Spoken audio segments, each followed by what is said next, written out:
Assalamualaikum warahmatullahi wabarakatuh. Jumpa lagi dengan saya Firman Wanipin dalam channel YouTube Cilote Wanipin. Bapak Ibu yang berbahagia, hari ini saya bersama dengan Bapak Haji Asnawi Bahar, Sarjana Ekonomi MSI, yang akrab dipanggil dengan Bang Uco. Bang Uco ini adalah seorang pengusaha dan juga seorang politisi di Indonesia. Dan kemarin ini beliau salah satu calon anggota DPR RI. Ya Bang Uco? Ya. Nah, jadi gini Bang, Bang Uco. Ya. Kita melihat kondisi Sumatera Barat hari ini Bang. Ya. Di mana kita lihat Sumatera Barat hari ini dalam posisi biasa-biasa saja. Dan kita perlu pandangan Bang Uco terkait dengan pemimpin Sumatera Barat ke depan itu seperti apa. Sebab kita ini jauh tertinggal dengan daerah berkembang lainnya. Silakan Bang Uco. Assalamualaikum warahmatullahi wabarakatuh. Selamat sore para pemirsa Wanipin TV. Ya, siap Bang. Terima kasih sudah diajak untuk berbincang dalam channel ini. Pertama dikatakan bahwa Sumatera Barat dalam keadaan tidak biasa-biasa saja. Iya. Saya ingin sedikit bicara data dulu ya, bahwa pertumbuhan ekonomi Sumatera Barat itu yang selalu di atas rata-rata nasional. Akhir-akhir ini, tahun-tahun terakhir itu selalu di bawah rata-rata nasional. Indikatornya jelas bahwa pertumbuhan ekonomi Indonesia 2023 itu 5,04. Sementara pertumbuhan ekonomi Sumatera Barat hanya sekitar 4,62%. Lalu PDRB kita rendah. Di Sumatera Barat itu kita nomor 3 dari bawah. Hanya sekitar 323 ribuan lah PDRB kita. Paling rendah ya Bang ya. Jadi apa yang dikatakan itu wajar ya, bahwa kita tidak baik-baik saja. Nah, lalu dikaitkan dengan kepemimpinan ke depan. Pertama tentu kita melihat segala aspek yang ada hari ini dengan indikator-indikator yang ada, termasuk juga dengan angka pengangguran yang masih tinggi, angka kemiskinan yang juga masih tinggi. Sehingga ini tentu indikator-indikator ini menunjukkan bahwa Sumatera Barat tidak bisa lagi membangga-banggakan masa lalu, bahwa kita pernah dapat Parasamia 2 kali, satu-satunya daerah di Jawa yang dapat Parasamia, yang hanya Sumatera Barat yang di luar Jawa yang dapat 2 kali. Oleh sebab itu tentu kita harus menentukan langkah apa yang akan kita ambil ke depan. Lalu kita mencari pola-pola kepemimpinan, pola-pola pemimpin ke depan yang perlu.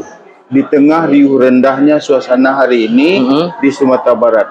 Dari sisi ekonomi mikro saya sudah sebutkan jelas bahwa kita di bawah rata-rata nasional. Triwulan pertama 2024 Sumatera Barat makin turun. Kalau 2023 4,62, triwulan pertama pertumbuhan ekonomi Sumatera turun menjadi 4,37. Padahal itu sebuah sistem yang dari atas ke bawah itu adalah turunan dari kepemimpinan yang sama. Oleh sebab itu, ini memerlukan sebuah terobosan-terobosan baru bagi Sumatera Barat. Memerlukan orang-orang yang betul-betul mampu membawa Sumatera Barat berlari kencang ke depan. Oleh sebab itu, saya berharap bahwa pertama masyarakat, rasakanlah hari ini kondisi kehidupan. Tanya diri masing-masing, bagaimana realita yang ada, baik dari sisi sosial budaya, sisi pendidikan, sisi kesehatan, sisi ekonomi jelas bahwa semua tidak baik-baik. Angka stunting tinggi, infrastruktur kita wallahu alam ributnya minta ampun, dan ini kemarin ribut. Lalu sektor pertanian yang diharapkan menunjang dan jadi protokol utama Di Indonesia tahun kemarin dikatakan oleh Bappenas bahwa penyerapan tenaga kerja di sektor pertanian tinggi. Lalu bagaimana Sumatera Barat? Bagaimana serapannya? Iya.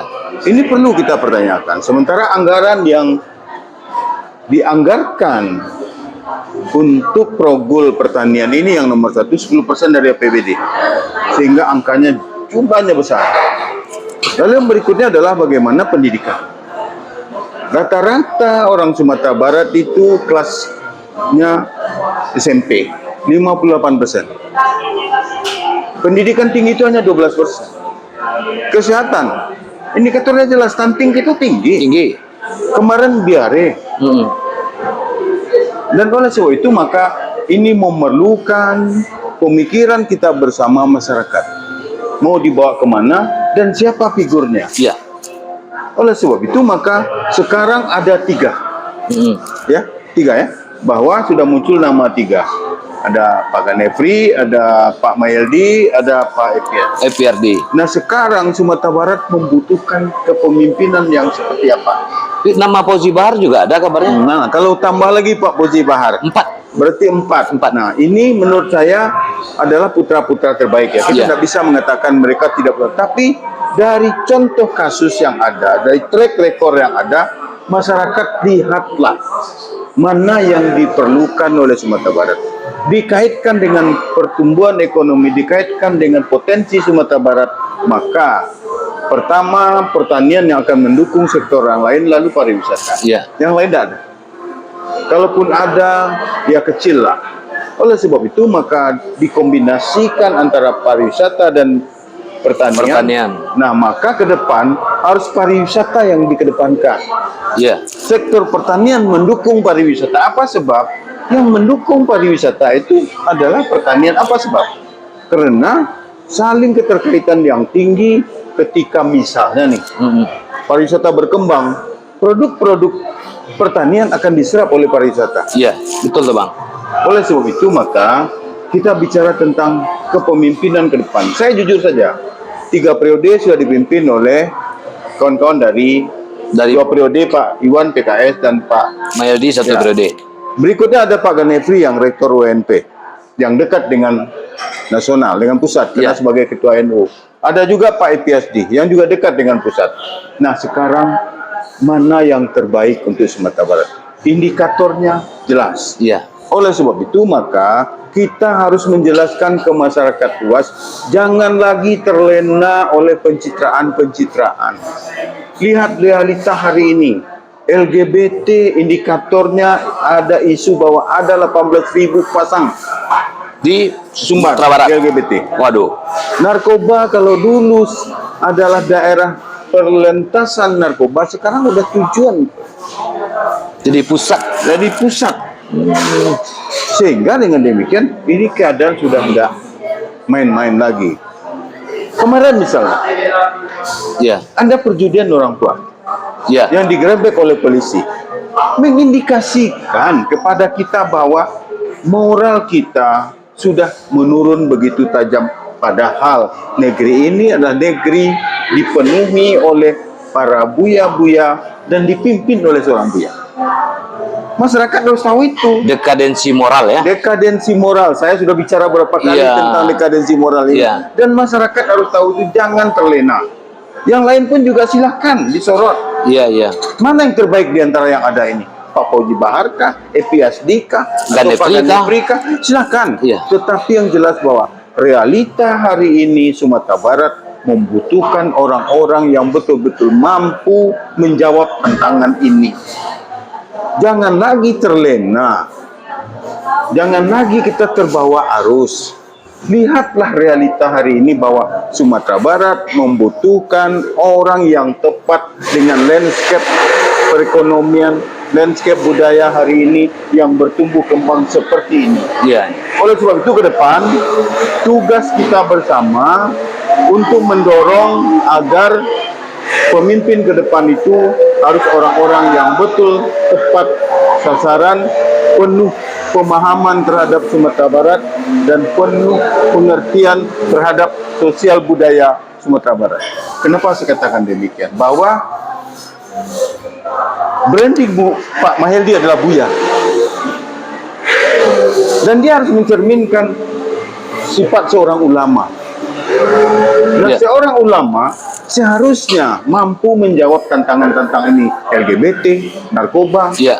perjudian dan lain sebagainya. Perjudian Realita hari ini yang seperti ini. yang kemarin ya Bang ya. Ya, realita seperti ini. Hmm. Lalu yang berikutnya, kalau yang dua lagi belum teruji di bidang yang masih lagi Pak Epiati, sekarang Bupati Solo, Ya. sekarang Pak Ganepi Rektor UNP. Ketua PNU, dan Pak Fauzi kalau maju misalnya ini, beliau adalah seorang Elkam Sumbar yang juga. welcome juga, dan Ketua Elkam dan mantan Wali Kota Padang. Ada berapa pemimpin terbaik? Nah, mana yang keempat ini? Kalau saya jujur mengatakan bahwa yang mampu mendorong perekonomian Sumatera Barat, yang akan menyelamatkan kita, itu yang dipilih. Iya, iya. Tidak masanya lagi seorang gubernur menari-nari di atas kondisi seperti ini. Tidak masanya lagi seseorang ketika sudah terpilih memimpin Sumatera Barat menjadi orang-orang yang berada terkungkung di sebuah singgasana yang tidak jelas.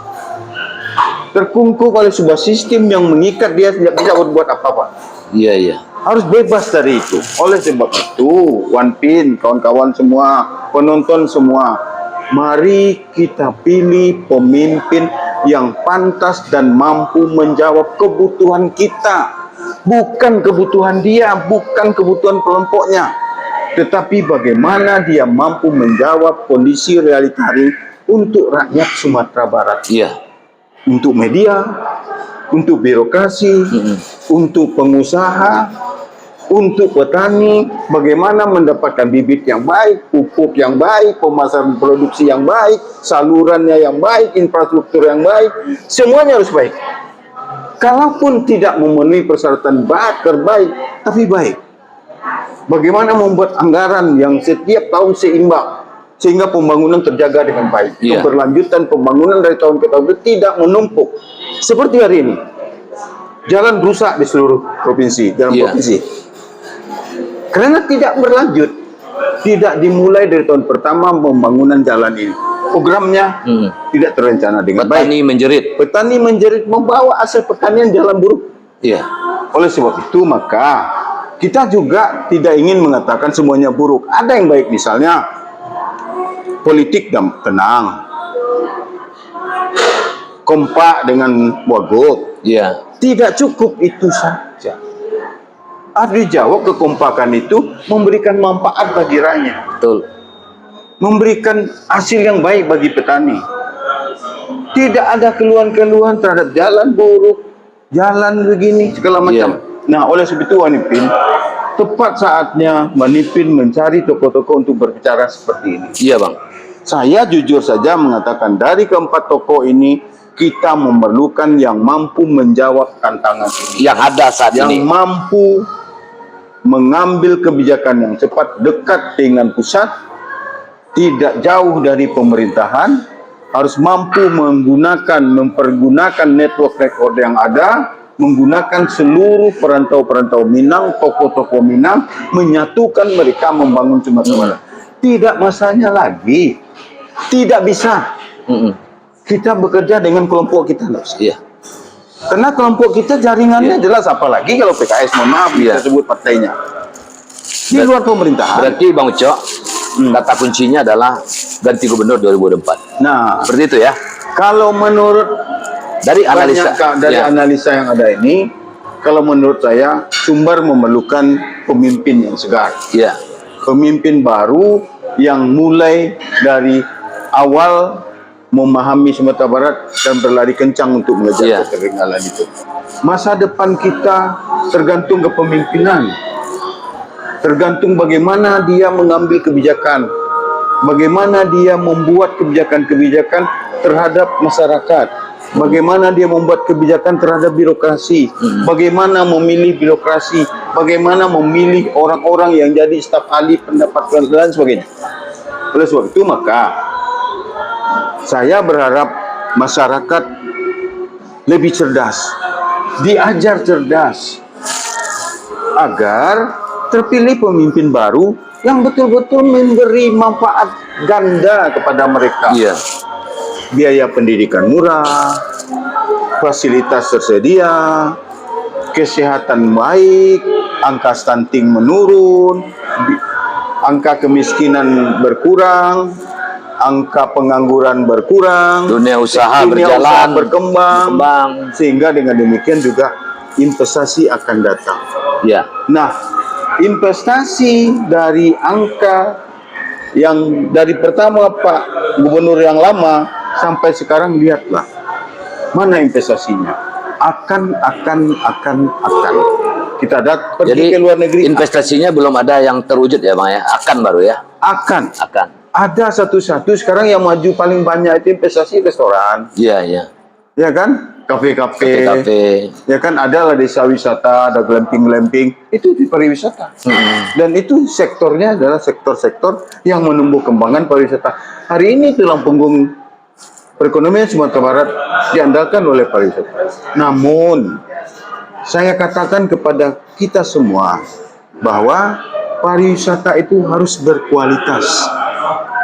Hari ini gimana Bang kondisi Kalau pariwisata? hari ini pariwisata kita segmennya kan dalam negeri, wisnus, Iya. belum berkualitas. Expenditure-nya, spending-nya masih rendah. Length of stay-nya masih rendah.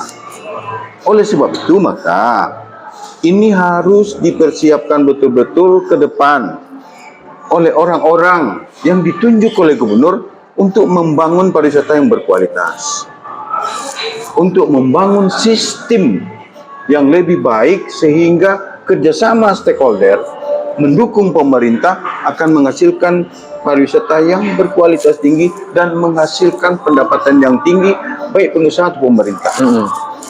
Ingatlah bahwa pariwisata mendatangkan hasil yang besar bagi pemerintah. Turis membayar pajak, makan bayar pajak, ini bayar pajak, semua bayar pajak. Sehingga ini yang perlu dikembangkan.